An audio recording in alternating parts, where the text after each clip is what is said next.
అనేది భావించొద్దండి. Question number 70 sir మంత్రి గారు రాలేదు, ఎవరు రాలేదు అంటే మీరు మాట్లాడతాను కానీ రాలేనప్పుడు సమాధానం చెప్పినట్టుగా భావించుకుందాం. అధ్యక్ష మీరు డీమ్ టు బి ఆన్సర్డ్ అంటే ఇష్టం. అధ్యక్ష మొదటి ప్రశ్నకు సమాధానం లేదండి. ప్రస్తుతం ఉచిత గ్యాస్ సిలిండర్లను రాష్ట్ర ప్రభుత్వం అందించడం లేదు. అయితే 2016 నుంచి 24 వరకు ప్రధాన మంత్రి ఉజ్వల యోజన పథకం కింద కొంతమంది లబ్ధిదారులకి ఈ ప్రయోజనం చేకూరుతున్నది. రెండో ప్రశ్నకు సమాధానం కేంద్ర ప్రభుత్వం పిఎంయువై పథకం కింద 9,65,361 మంది లబ్ధిదారులకి మొదట ఉచిత ఎల్పిజి సిలిండర్తో పాటు ఉచిత ఎల్పిజి కనెక్షన్ కూడా మన రాష్ట్రంలో ఇవ్వడం అవుతుంది.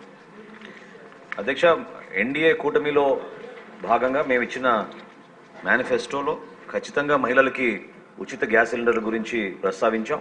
దానికి మన ప్రభుత్వం కట్టుబడి ఉంది. తప్పకుండా మూడో ప్రశ్నకు సమాధానం మహిళలకి ఉచిత గ్యాస్ సిలిండర్ గురించి త్వరగా దీనిపైన నిర్ణయం తీసుకుని వివిధ శాఖలతో మేము చర్చించుకుని సభాముఖంగా మరొకసారి గౌరవ సభ్యులకు అందరూ కూడా తెలుపుతాం. అధ్యక్ష క్వశ్చన్ నెంబర్ 83 అండి. సార్ మీరే మొన్న 83.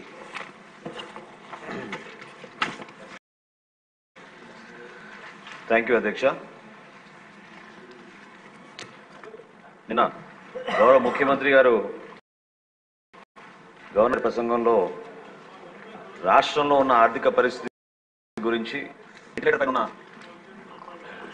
మన రాష్ట్ర ఆర్థిక పరిస్థితిని కేంద్ర ప్రభుత్వం నిన్న బడ్జెట్లో కొంచెం ఆక్సిజన్ ఇచ్చిన అభిప్రాయాన్ని వ్యక్తపరిచారు. ఈరోజు ఈ ప్రశ్నకి సమాధానంలో కూడా మీకు అర్థమవుతుంది. ఒక పర్ఫెక్ట్ ఎగ్జాంపుల్ ఇది. ఏ విధంగా మన రాష్ట్రాన్ని వీళ్ళు ఆర్థికంగా ఎన్ని ఇబ్బందులు పెట్టారనే దానిపైన మనం ఖచ్చితంగా ఈ ప్రశ్న ద్వారా మనం మాట్లాడుకోవచ్చండి. రైతులకి చెల్లింపుల విషయంలో బకాయిలు ఇంకా ఉన్నాయండి. మొదటి ప్రశ్నకు సమాధానం అవునండి. రెండోది రబీ పంటలో 2023-24 కాలానికి గౌరవ సభ్యులు అడిగినట్టుగా నేను జిల్లాల వారీగా వివరాలు ఇస్తానండి. పశ్చిమ గోదావరి జిల్లా మేము ధాన్యం సేకరించింది 6,41,129 మెట్రిక్ టన్నులు. దానికి చెల్లించవలసిన నిధులు ఇంకా 424 కోట్ల రూపాయల 55 లక్షలు. అదేవిధంగా తూర్పుగోదావరి జిల్లాలో 2,28,423 మెట్రిక్ టన్నులు సేకరిస్తే ఈ రోజు వరకు కూడా ఇంకా మేము చెల్లించాల్సింది 27 కోట్ల 66 లక్షలు.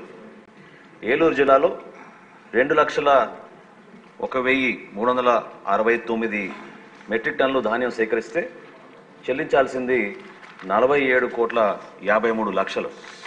కోనసీమలో మేము సేకరించింది 1,63,123 మెట్రిక్ టన్నుల ధాన్యం సేకరిస్తే ఈ రోజుకి మేము చెల్లించాల్సింది 154 కోట్ల 63 లక్షలు.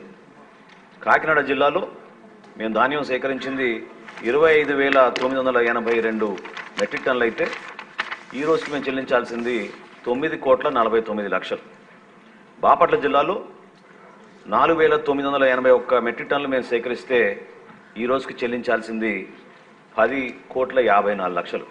అంటే సుమారు 1,32,853 రైతులకి 1,674 కోట్ల రూపాయలు బకాయిలు పెట్టి గత ప్రభుత్వం వెళ్ళిపోయారు అధ్యక్ష. కనీసం రైతులు చెల్లించలేదు. అయితే మా ప్రభుత్వం వచ్చిన తర్వాత మేము ఇన్ని ఆర్థిక ఇబ్బందులు ఉన్నా కూడా గౌరవ ముఖ్యమంత్రి గారు అదేవిధంగా గౌరవ ఉప ముఖ్యమంత్రి గారి చొరవతోటి 1000 కోట్ల వరకు సమీకరించుకుని రాష్ట్ర ప్రభుత్వ సహాయంతో ఆ రైతులకి మేము చెల్లించాం అధ్యక్ష. దాని వివరాలు కూడా ఇస్తాను. పశ్చిమ గోదావరి జిల్లాలో 27,626 రైతులకు 523 కోట్ల రూపాయలు చెల్లించాం. తూర్పుగోదావరి జిల్లాలో 619 రైతులకు 177 కోట్ల 32 లక్షలు చెల్లించాం అధ్యక్ష. అదేవిధంగా ఏలూరు జిల్లాలో 600,215 రైతులకు 153 కోట్ల 66 లక్షల రూపాయలు మేము చెల్లించాం. కోనసీమలో 7,952 రైతులకు గాను 118 కోట్ల 15 లక్షల రూపాయలు మేము చెల్లించాం అధ్యక్ష. కాకినాడ జిల్లాలో 1507 రైతులకు 27,16,00,000 రూపాయలు చెల్లించాం అధ్యక్ష.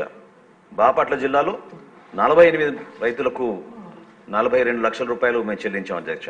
సుమారు 50,000 మంది రైతులకు 1,000 కోట్ల రూపాయలు నెల రోజుల్లోపే, మా ప్రభుత్వం వచ్చిన నెల రోజుల్లోపే మేము ఈ రైతులకి బాసటగా నిలబడడానికి, ధైర్యం నింపడానికి కోసం మన ప్రభుత్వం నుంచి కష్టకాలంలో కూడా వీళ్ళకి అందించడం జరిగింది అధ్యక్ష.